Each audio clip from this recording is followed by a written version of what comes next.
para ustadz-ustadz ini berkhotbah hanya membahas namanya kekristenan, ya kan? Membicarakan Alkitab tapi tidak mengerti gitu, ya kan? Membicarakan ayat-ayat yang ada di Alkitab tapi dalam perspektif agama mereka, itu kan ngacau jadinya.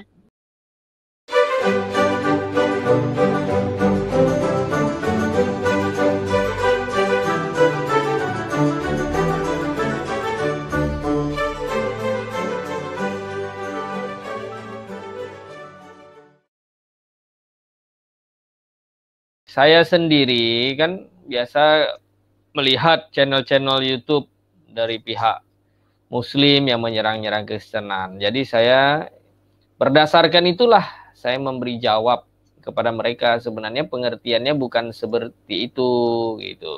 Nah, pengertiannya begini yang benar sesuai dengan Alkitab. Nah, dibilang Yesus kawin dengan Maria Magdalena. Yesus itu kan ada siraman. Jadi ketika menyekah pakai rambutnya minyak narwastu yang dicurahkan ke Yesus. Nah, itu namanya kalau di Jawa siraman, itu namanya nikah katanya. Bagaimana itu apa adat Jawa di sama adat Yahudi? Kan konyol gitu loh, dihubung-hubungkan. Nah, kita memberi jawab, enggak ada di dalam Alkitab Yesus menikah, kemudian punya anak, apa segala macam. Nah, jadi kita punya hak jawab untuk menjawab itu, meluruskan agar orang banyak tidak memandang kekristenan itu ya. Jadi konyol juga gitu loh seperti itu. Yesus itu kawin sana sini apa? Ini kan kita punya hak untuk meluruskan. Nah, cuman kan masalahnya itu adalah kadang itu tidak fair.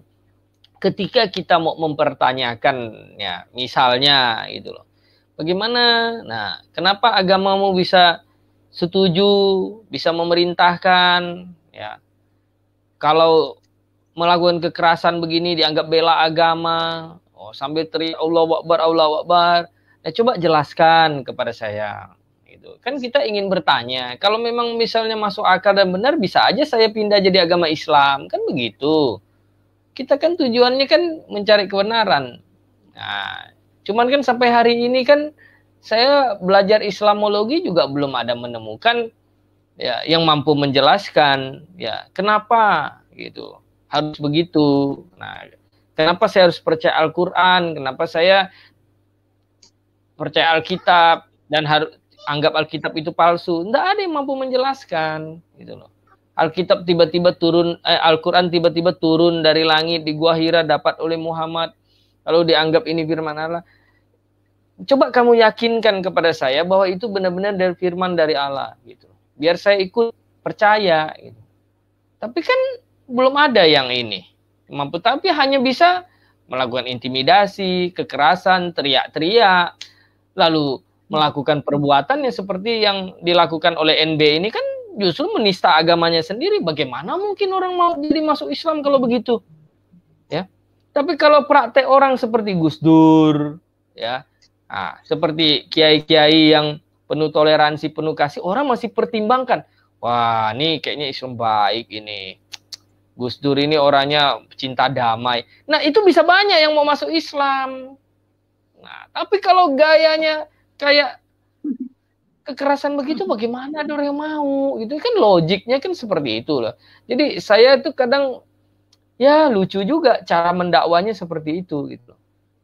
Ya, ini bukan zamannya intimidasi pakai kekerasan kalau kita mau ngambil hati orang. Kita mau mencintai seseorang dengan paksaan, dengan sebuah tekanan. Bagaimana bisa ada orang mencintai gitu loh.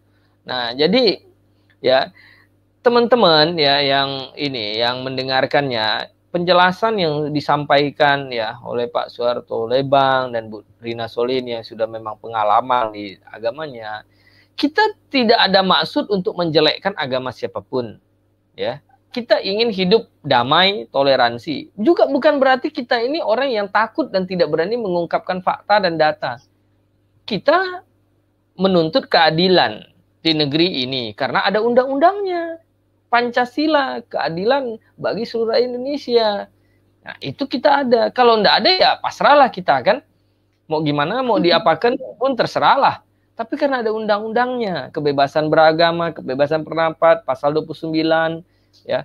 Semua itu kita bersuara. Nah, tapi kalau memang sudah bersuara dan memang begini adanya, tidak ada perubahan, dan dunia internasional pun tahu Indonesia modelnya seperti ini, nah, yaitu rugi sendiri Indonesia.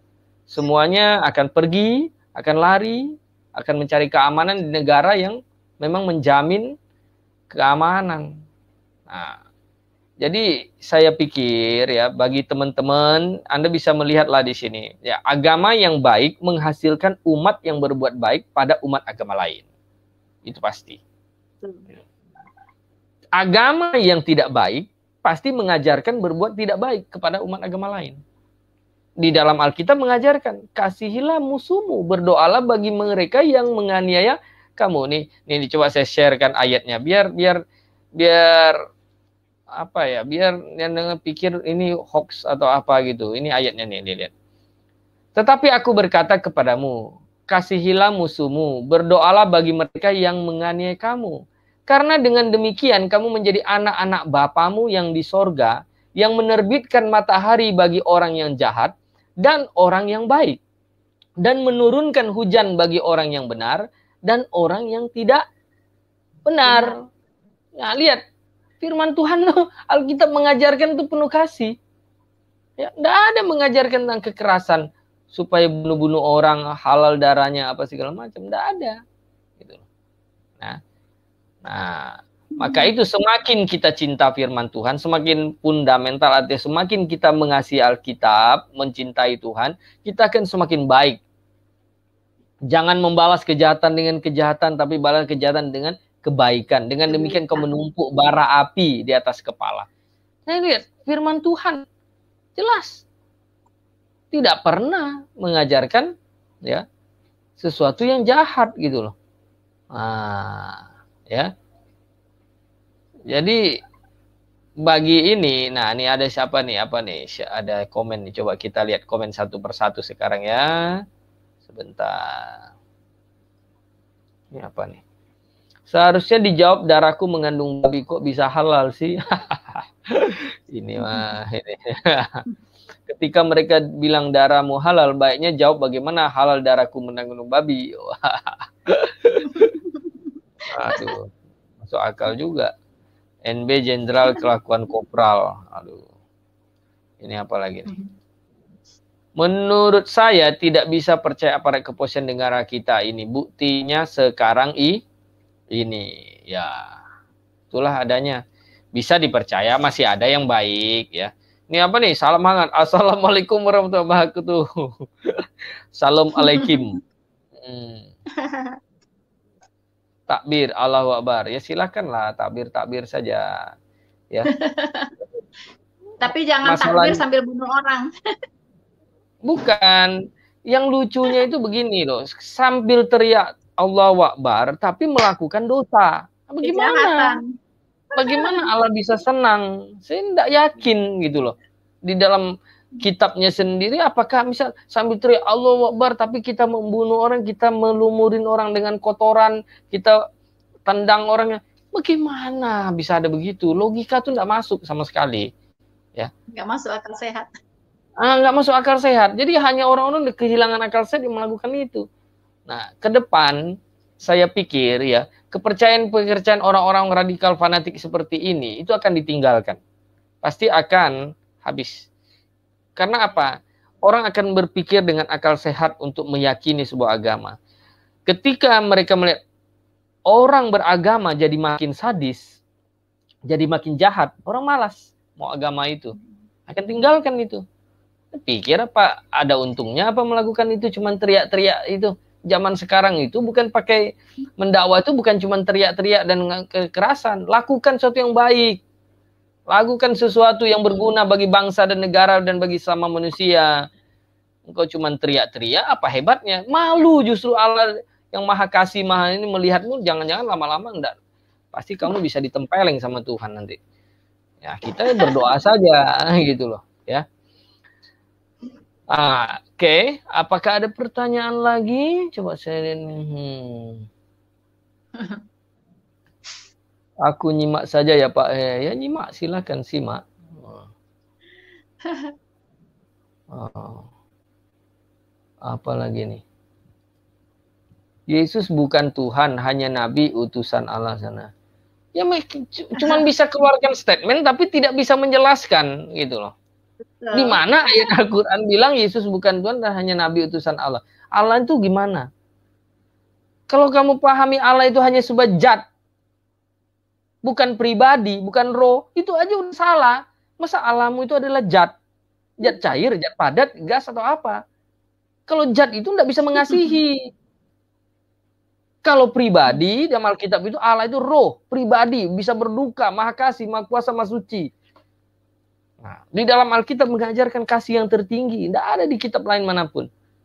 Maka saya konyol, kadang lihat orang ini teriak-teriak begitu, tidak ngerti apa-apa gitu loh. Nanti paling ngancam, kekerasan. Nah, inilah membuktikan bapak mereka adalah iblis. Itu seperti itu. Jadi teman-teman ya, Anda yang menonton channel YouTube ini tujuannya untuk mencerdaskan kepada Anda. Silakan Anda pilih, silakan berpikir. Kita beda pendapat itu biasa. Tidak apa-apa. Silakan. Kita tidak memaksa harus ikut kepercayaan kita. Tetapi Anda silakan berpikir. Mana yang benar dan mana yang salah. Ya. Gitu. Nah, saya mau tanya nih Pak sama Pak Suharto Lebang ya. Jadi Pak ya, kita kan Bapak kan sudah pengalaman banyak sekali di dalam dunia ya, militer, TNI. Justru di dalam kita sebagai prajurit, pada waktu prajurit dan kemudian sebagai pemimpin, kita bisa mengayomi semua, kita bisa menghargai semua agama. Kan itu kan indah ya Pak ya. Itu kan sesuatu yang memang di dalam dasar hukum ADRT-nya itu kan memang begitu ya Pak kan? Iya. Nah, contohnya begini, di dalam suatu satuan atau unit kecil pun, katakanlah di situ ada yang mayoritas itu 90%, terus agama Kristen itu mungkin 5%, agama Hindu itu mungkin 1%, bahkan kadang-kadang cuma 1 atau 2 orang. Itu perlakuan kita sama yang sangat minoritas ini, 1-2 orang ini tetap sama dengan yang mayoritas dalam hal hak dan kewajiban gitu loh. Tetapi di dalamnya itu kita tidak mencampuri tata cara beribadah mereka, tetapi kita berikan ruang untuk dia melakukan kewajibannya. Dan alangkah indahnya di TNI itu karena begini, kalau misalnya hari Idul Fitri itu yang jaga itu yang non Muslim. Jadi mereka semua yang Muslim itu diberi kebebasan untuk merayakan hari rayanya dengan baik. Kecuali memang tidak ada ya diatur lagi supaya setengah hari. Tetapi selalu ada peluang diberikan untuk setiap prajurit itu melakukan kegiatan agamanya dengan baik. Dan kadang-kadang contoh, kalau hari Jumat yang Muslim itu ke masjid, maka yang Nasrani atau yang Katolik itu jadikan satu. Itu ada kebaktian okumene supaya jangan dia kesana kemari atau tidur-tiduran. Betul. Jadi semua harus melakukan kegiatan agamanya. Walaupun hanya duduk-duduk diskusi, berdoa, nyanyi sebentar, tetapi ada kegiatan positif yang dilakukan. Tidak dibiarkan mereka di hari Jumat itu mereka nganggur, tidur-tiduran, santai kesana kemari. Tidak, mereka juga diharuskan untuk melakukan kegiatan agamanya. Termasuk yang Hindu juga begitu. Nah, itulah indahnya kebersamaan saling menghargai di TNI dalam agama masing-masing itu. Kebalikannya juga saat yang Nasrani Natalan itu yang Muslim atau yang non Nasrani itu yang melakukan tugas-tugas yang seharusnya dikerjakan bersama itu. Jadi gantian begitu. Jadi alangkah indahnya itu kalau ya, betul. Ya. keberagaman begitu kan indah ya. Nggak mungkin lah misalnya lagi kita perang maju gitu, oh kamu agama ini udah kamu maju. Nggak mungkin, pasti kita ada solidaritas yang begitu tinggi. Waktu kita membela negara kita tidak ada lagi nganggap teman kita ini agama itu agama, pasti kita bela, nyawa pun taruhannya kita bela. Ya. Begitu Pak ya. Betul. Iya. Jadi betul, sangat Pak, lucu. Ya? Iya, sangat lucu sekali kalau ini. Gimana Pak? Gimana Pak? Ya, jadi sangat lucu sekali kalau misalnya sesama anggota prajurit kita pergi ya berperang melakukan tugas begitu, masa kita teman kita yang kena tembak atau apa kita tidak tolong gara-gara beda agama. Ini kan aneh kalau begitu.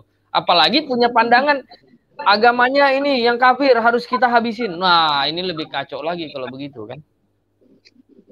Tidak mungkin dong begitu. Pasti jiwa korsanya begitu tinggi tanpa menahan agama. Makanya ini bahaya. Kalau misalnya ya bahaya sekali kalau misalnya orang beragama akhirnya itu jadi radikal seperti ini. Nah, melalui kasus ini kita bisa melihat kata Ade Armando dan aktivis Denny Siregar dan lain itu bilang kita bisa tahu sekarang orang yang membela NB itu adalah orang yang radikal punya. Dan orang ya Muslim yang baik akan menuntut penegakan hukum yang benar gitu. Dari sini terbuka. Iya. Iya betul Pak.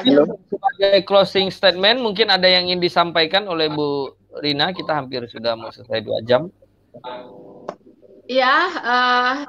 Tadi saya ingin menanggapi sedikit saja ya tentang apa yang dikatakan oleh Pak Soeharto tadi bahwa memang kalau di kalangan sendiri kita bisa membicarakan apa pengajaran agama kita secara doktrinnya seperti apa, ya kan? Bahwa memang tidak adalah jalan selain melalui Tuhan Yesus kalau mau ke surga, itu jelas iman kekristenan, ya. Tapi mengapa ini kita harus beritakan keluar? Ya, karena kita juga ditugaskan untuk memberitakan Injil, ya kan? Nah, kita ditugaskan dulu untuk memberitakan Injil begitu. Tapi dengan kemajuan teknologi informasi seperti hari ini, apa yang kita bicarakan di mimbar, yang kita dengarkan dari pendeta kita di mimbar, apa yang didengarkan oleh para jemaah dari ustadznya di masjid, itu akan keluar gitu, ya, karena direkam, kemudian diviralkan, disebarkan di YouTube gitu. Jadi sudah tidak ada batasan dinding pemisah lagi, mana yang untuk kalangan sendiri, mana yang bukan, udah nggak jelas gitu. Karena diupload, ya kan, diupload di YouTube itu menjadi konsumsi publik. Nah, sekarang kan kita lihat bagaimana mereka berkhotbah, para ustadz ini berkhotbah hanya membahas namanya kekristenan, ya kan, membicarakan Alkitab tapi tidak mengerti gitu, ya kan, membicarakan ayat-ayat yang ada di Alkitab tapi dalam perspektif agama mereka, itu kan ngacau jadinya. Nah, mengapa kita perlu mengcounter itu? Karena di luar sana itu banyak yang menonton mereka. Ada orang Kristen menonton, orang Muslim juga menonton. Nah, jeleknya apa? Kalau itu didengarkan oleh Kristen yang masih bayi rohani, begitu kan? Yang belum begitu bisa membedakan mana yang benar sebenarnya menurut Alkitab, mana yang bukan. Akhirnya mereka akan termakan, kemudian bisa jadi mu'alaf, kan itu yang kita kendalikan sebenarnya, yang kita hadang, begitu kan? Jadi mau nggak mau kita harus mengcounter apa yang ada di-upload di YouTube ini, khotbah-khotbah mereka begitu ya. Jadi bukan berarti kita menyerang mereka, justru kita dalam posisi bertahan sebenarnya. Kita yang diserang, kita bertahan dengan memberikan hak jawab. Untuk apa? Untuk menyelamatkan umat Kristen juga gitu. yang di luar sana belum banyak mengerti tentang Alkitab, tentang doktrin Alkitab yang benar, akhirnya mereka akan termakan dan mudah sekali dimualafkan, dimurtadkan begitu. Nah, itu sebenarnya tugas para apologet ini gitu kan. Nah, itu kira-kira begitu ya, Pak Jam ya. Terima kasih Bu Rina ya atas penjelasan. Memang betul tanggung jawab kita. Jangan seperti nanti mereka bilang Alkitab itu palsu, Matius, Markus, Captikus palsu semua, kata Yaya Waluni. Lalu nanti kita tanya, yang asli mana Pak? Oh, yang asli udah hilang, udah enggak ada. Loh, Bapak ini ngomong apa?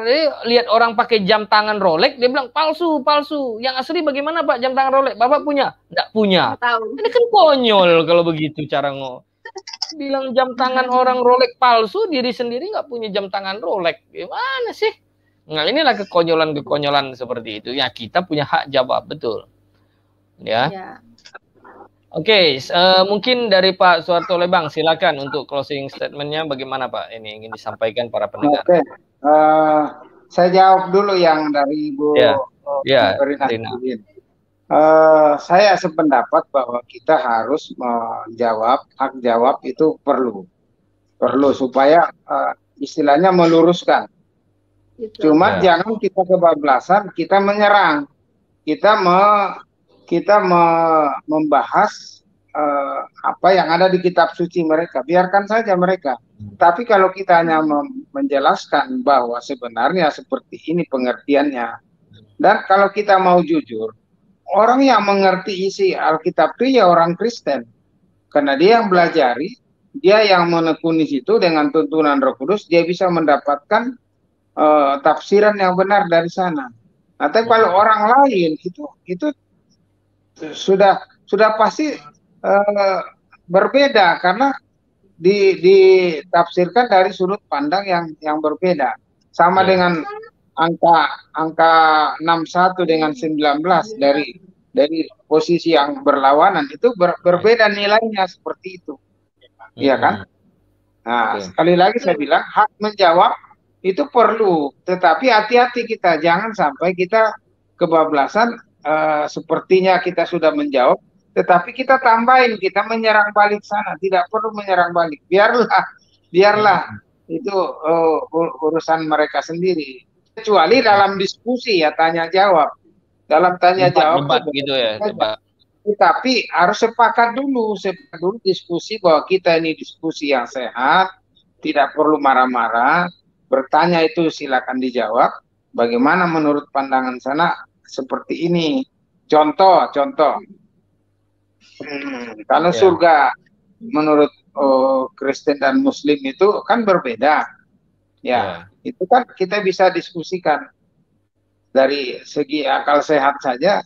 Masa sih di surga yang suci, yang kudus begitu orang masih memikirkan hal-hal yang yang ngeras begitu kan ya, menurut kita secara akal sehat itu kan nggak seperti itu kan begitu.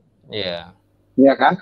Nah, itu perlu diskusi sehat seperti itu, tetapi tidak perlulah kita harus menjelek-jelekkan sana.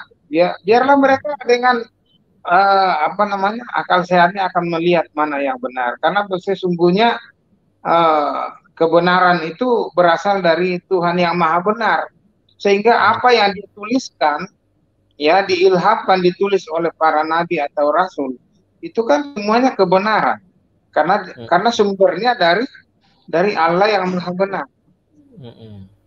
Termasuk juga berisi moral yang tertinggi, karena dia sumbernya berasal dari Allah yang Maha Kudus, Maha Suci, sehingga muatan pengajaran yang disampaikan, dituliskan oleh para nabi dan para rasul itu isinya tentang kebenaran firman Tuhan yang berisi moral tertinggi.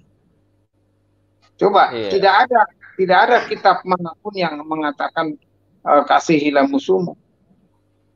Kalau ditempelin pipi kanan, kasih pipi kiri, itu tidak ada. Kalau yang lain malah ya kita nggak tahu seperti apa, tapi jelas tidak seperti itu.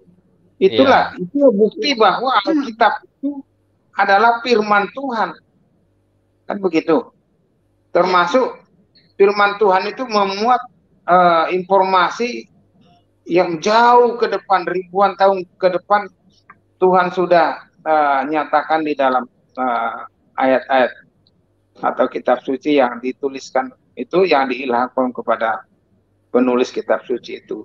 Dan itu terjadi sekian tahun ke depan karena memang Allah itu Maha tahu gitu. Nah, itu salah satu bukti ciri firman Tuhan itu. Dilihat dari sifat-sifat Allah ini yang Maha suci, Maha tahu, Maha kuasa, Maha adil, itu isinya Alkitab itu, firman Tuhan itu seperti itu, mengarah ke sana, bermuara ke sana. Iya. Kemudian kemudian saya pikir supaya tidak memperuncing antar agama, mungkin perlu dialog. Saya punya pendapat perlu kita kedepankan dialog, duduk bersama, berdialog, diskusi dari hati ke hati untuk mendinginkan suasana ini. Karena kalau ini kan makin ke sana makin panas. Suhu politik itu sekarang ada politik identitas. Ini yang sangat tidak sehat. Karena apa? Orang memilih itu karena satu agama. Terlepas dia bagaimana kapasitasnya, kemampuannya, itu tidak dilihat lagi ke sana. Jadi akal sehat sudah tidak jalan. Makanya perlu ini ada para pemimpin merumuskan bagaimana mendinginkan suasana seperti sekarang ini. Karena sejak beberapa tahun ini terus yang ada di media sosial ini dan merusak cara berpikir kita, karena banyak orang terpengaruh yang tidak mengerti dengan benar ajaran agamanya, ikut-ikutan di sana melakukan sesuatu, ikut-ikutan. Jadi banyak orang berbuat sesuatu yang tidak mengerti apa masalahnya, yang penting ramai ikut ke sana. Makanya saya menghimbau kita, khususnya di kalangan Kristen, ya mari kita ajarkan jemaat kita, umat kita itu dengan benar. Seperti apa kebenaran yang sesungguhnya itu. Atau kalau diilustrasikan itu sebagai uang asli. Sehingga kalau orang kalau mereka mendengar uang palsu, itu dia udah tahu, wah ini nggak benar. Jadi bisa membedakan dari yang hampir benar dengan yang hampir-hampir benar dengan yang benar. Karena memang uang asli dengan uang palsu itu beda tipis. Sangat sedikit. Dan semua orang membedakan. Nah, jadi tidak perlulah kita takut nanti terpengaruh kalau kita tahu kebenaran. Kita tahu mana uang asli. Tidak perlu kita takut ditipu orang. Karena kita tahu dengan benar mana uang asli, mana uang palsu, mana kebenaran yang sejati, mana yang kebenaran yang lain gitu. Kan ada Injil yang lain, ada roh yang lain, bahkan Yesus yang lain ada. Jadi tidak semua yang disampaikan orang itu kita harus menguji.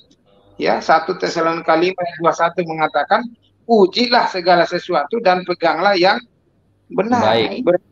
Orang mengatakan apa kita harus uji, apalagi dia gembala, dia pimpinan suatu denominasi. Kita harus teliti, cermati, benar nggak itu, ada nggak dasar firmannya. Banyak orang asal ikut, pokoknya pendeta, pokoknya gembala, ikut saya tanpa mengkaji, meneliti benar nggak yang disampaikan.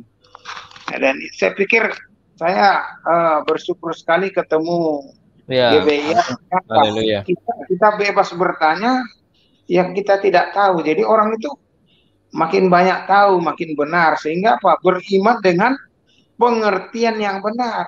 Tidak ikut-ikutan. Banyak orang kan ikut-ikuti, yang penting ikut. Ditanya nggak ngerti apa-apa. Ya karena ikut-ikutan. Ke gereja iya, KTP-nya iya, Kristen. Tapi coba ditanya, kalau meninggal hari ini atau nanti malam, yakin nggak masuk surga? Banyak yang nggak bisa jawab. Jangankan jemaat, Pendeta pun ya banyak ya. Iya, jadi dari situ saja gitu. Jadi mari kita perkuat iman kita masing-masing dengan cara belajar sungguh-sungguh sehingga tahu betul-betul seperti apa kebenaran yang dari Tuhan itu, kebenaran yang diilustrasikan dengan uang asli itu. Itu dari saya. Supaya kita tidak perlu ragu, tidak perlu takut, dan kita siap mempertanggungjawabkan karena kita tahu keselamatan itu pasti kita dapatkan. Orang yang sudah lahir baru, sudah bertobat dan percaya Yesus adalah juru selamat. Saya pikir itu dari saya. Terakhir saya tambahkan bahwa kita bicara di sini tidak ada maksud lain tetapi kita memberikan pencerahan bagi yang mendengarkan, dan tidak ada institusi yang kita jelek-jelekan seperti di sini ada instansi penegak hukum. Itu saya pikir di mana-mana itu ada yang satu dua oknum lah. Jadi kita juga tidak bisa menyamaratakan semua oknum. Bahkan di kita juga ada yang oknum juga keluar juga tuh, jadi tidak dijamin 100% di suatu organisasi itu benar seluruhnya. 1-2% atau 1-2 orang itu ada aja oknum yang tidak benar. Jadi jangan kita juga menggeneralisir bahwa wah ini nggak benar semua gitu, tidak juga. Jadi kita berhikmatlah menggunakan akal sehat kita, menilai sambil kita berdoa supaya orang-orang itu dituntun akal sehatnya itu jalan. Ya Tuhan beri hikmat supaya bisa mencerna dengan baik mana yang benar supaya diikuti, mana yang tidak benar ya kita sesuaikan saja. Kan begitu, sederhana saja. Jadi ya, amin. Kita pakai akal sehat saya saja dan ikuti apa kata tuntunan Tuhan kita Yesus Kristus. Saya pikir itu saja. Mungkin masih ada yang disampaikan.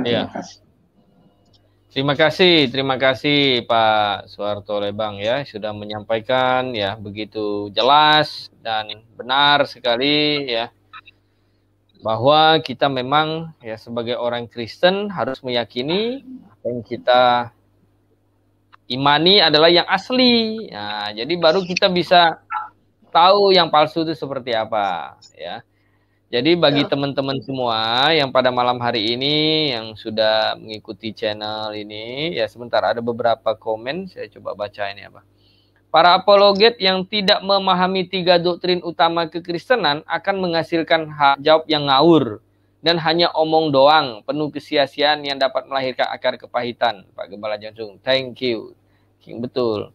Jadi memang banyak sendiri juga di dalam kekristenan, apologet-apologetnya itu yang tidak ngerti tentang doktrin Alkitab. Nanti ada mualaf bertobat, katanya dia cuma lihat penampakan di awan, ada wajah orang rambut gondrong, berewokan, lalu dibilang Yesus, lalu diboyong ke sana kemari untuk kesaksian. Nah ini menyesatkan nanti jadi kekristenan. Akhirnya orang percaya Yesus tuh wajahnya tuh yang berewokan, gondrong, begitu. Jadi akhirnya jadi bahan olok-olokan dari pihak agama lain. Oh Tuhan kalian kok rambutnya gondrong, berewokan, jelek begitu. Wah segala macam. Nah jadi nanti dianggap Yesus, wajah Yesus nanti dibuat di sendal lah, dibuat untuk bungkus tempe lah, adalah penistaan. Nah, bagi saya sih tidak ada penistaan di situ, itu bukan Yesus saya, gitu loh. Ya itu terserah gitu loh.